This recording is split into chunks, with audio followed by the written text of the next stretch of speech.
નમસ્કાર, હું છું પ્રિયા અને તમે જોઈ રહ્યા છો જનતા કી જાણકારી ન્યૂઝ।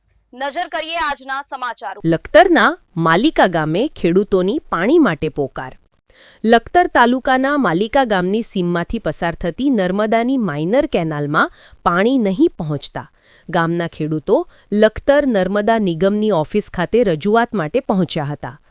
લખતર નજીકથી નર્મદાની વલ્લભીપુર શાખા નહેર પસાર થાય છે, જેમાંથી નીકળતી D3 કેનાલ ડેરવાડા થઈને માઇનર પેટે માલિકાની સીમમાં જાય છે, જ્યારે હાલમાં માલિકાની સીમમાં ખેડૂતોએ જીરું, ચણા, ઘઉં સહિતના રવિ પાકોનું વાવેતર કરેલું છે અને માઇનર કેનાલના પાણી માલિકા ગામના ખેતરો સુધી નહીં પહોંચતા ખેડૂતો રોષે ભરાયા હતા અને આજે માલિકા ગામના ખેડૂતો મોટી સંખ્યામાં એકત્ર થઈ લખતર નર્મદા નિગમની ઓફિસ ખાતે રજૂઆત કરવા માટે પહોંચ્યા હતા।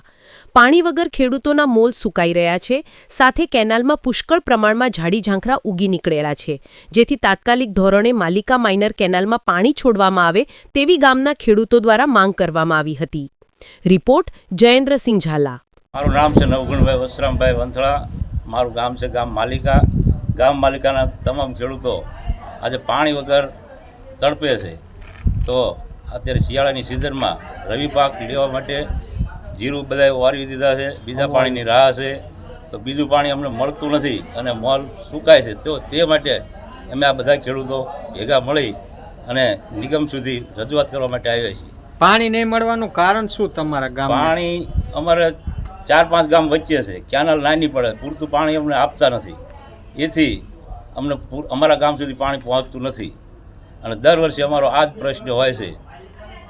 ખેડૂતોનો આ જ પ્રશ્ન અમારે દર વર્ષે હોય છે।